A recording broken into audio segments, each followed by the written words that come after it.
Si Crispin at si Basilio, ang magkapatid na sakristan. Bago sila umakyat sa kampana, ay nakita sila ni Veloso Potasio. Sinabihan sila na umuwi dahil pinaghanda sila ng pagkain ng kanilang nanay. Kasama lang sana natin si nanay, hindi ako matatakot. Bayaran niyo kuya, para hindi tayo magbintangan na magnanakaw. Napagbintangan silang magkapatid na magnanakaw.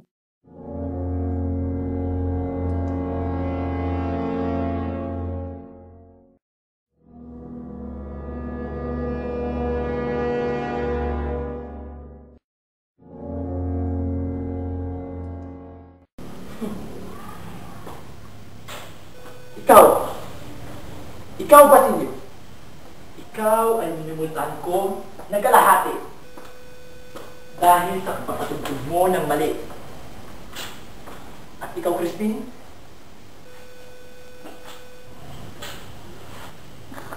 hindi ka makakalis hanggat hindi nyo binabalik ang inyong ginakaw. Sumabak sa akin. Huwag po. Tumigil ka, Crispin. Magnakaw! Sumabak sa akin. Kuya! Tulungan mo ko! Naglaho sa dilim ang sakristan mayor at si Crispin. Ngunit malakas at dinig na dinig ni Basilio ang kalabog ng katawan ng batang kapatid na kinakaladkad sa mga baitang ng hagdan. Sa pagkakaladkad ay kasabay nito ang mga sigaw, ilang tampal at tunog ng dagok. At pagkatapos ay unti-unting naparam ang mga nakalulunos na daing. Si Basilio ay di humihinga. Naririnig niya ang humuhinang sigaw ni Crispin, mga tawag sa kanya at paghingi ng tulong sa ina.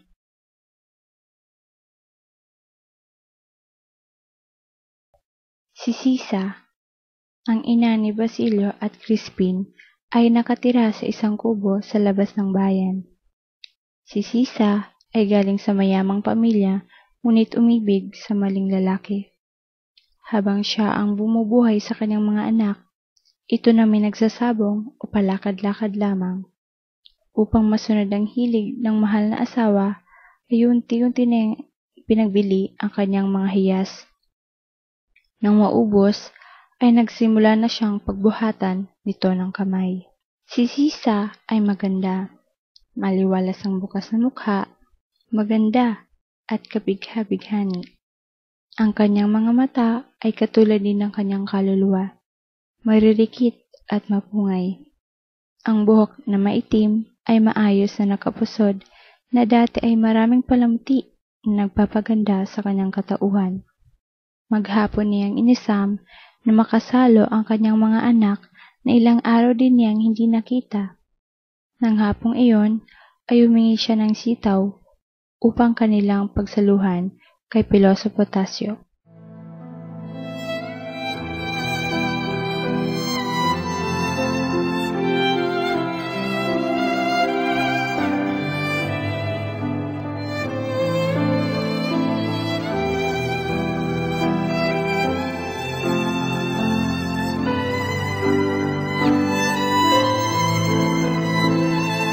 Mahal, kakain na tayo.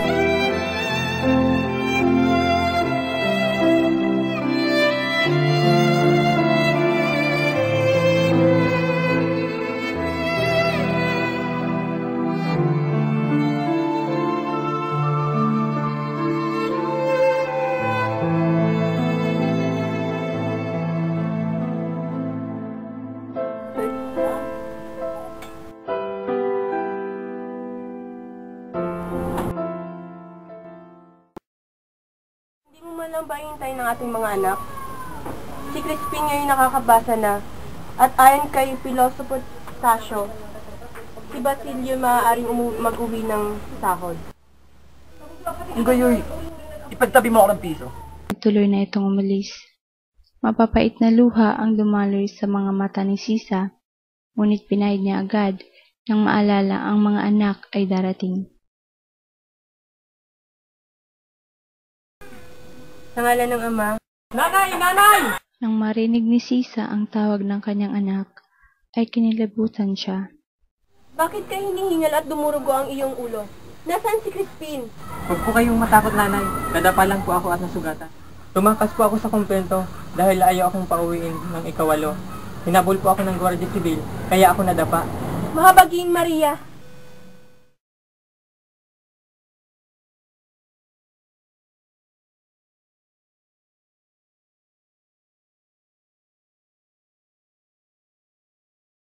Nasaan si Crispin?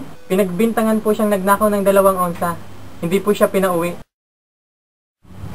Ayaw ko na po magsakristan, inay. May balak po ako. Kararating lang po ng anak ng nasirang Don Rafael na galing Espanya. Bukas, sunduin niyo si Crispin. Singilin ang aking sahod at pakisabi ni Cora. Hindi na ako magsasakristan. Paggaling na paggaling ko, ay pupuntahan ko si Crisostomo Ibarra upang ipakausap na pagtrabahuin akong pastol ng baka o kambing. Si Crispin naman ay mag-aaral kay Piloso Potasio. Pag ako'y malaki na, makikiusap ako sa Don na pagkatiwalaan niya ako ng lupa. Ito'y tatamnam ko ng mais o tubo nang kayo'y huwag nang maglamay sa pagtatahi sa gabi. Kami magiging malaya at magkakasama-sama araw-araw at kakain na tayo na magkakasalo. Anong masasabi ninyo, nanay? Ano pa nga bang masasabi ko kundi oo? May sakit ang puno.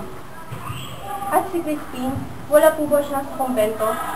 Si Crispin, wala po ba siya sa inyong bahay?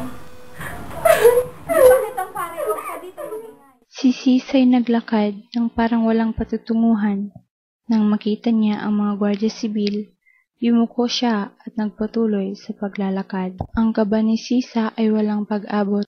Nakayuko lamang siya at ninanais na hindi siya makilala ng mga Guardia Civil. Ngunit hindi pa siya nakakalayo. Sandali! Proba mo na ng mga magnanakaw? Ina ng magnanakaw? Huwag ka na magkaila! Kung hindi ay sasabihin ka sa amin. Ilang linggo ko na po hindi nakikita ang aking mga anak. Mahirap lamang kami ngunit hindi kami magnanakaw. Kung gano'y sumama ka sa amin. Nang makaawa si Sisa sa mga sibil, lumuhod siya at sinabing kunin na nila ang bahay at lahat ng matagpuan.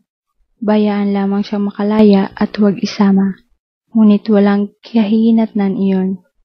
Mga pagmamakaawa, pagkat ang mga walang pusong yaoy mahigpit na tumanggi. Pagdating nila sa impilan, ay pinakawalan lamang siya sa utos ng alperes dahil gawa-gawa lamang daw ito ng mga praile. Nasaan kayo?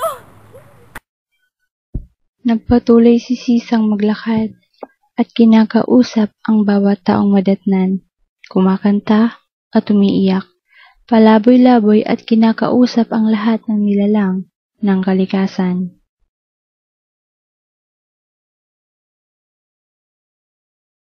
Bukas, bago magbukang liwayway ay matutupad ang iyong nais. Ngayong gabi ay ihanda ko ng lahat ng kailangan. Sabihin ko ang aking mga kaibigan upang makisalo ay pakiusap. Huwag na nating imbitahan ang kura. Balit bakit? Hindi maaari. Tradisyon natin ang imbitahan ng kura sa mga ganitong okasyon.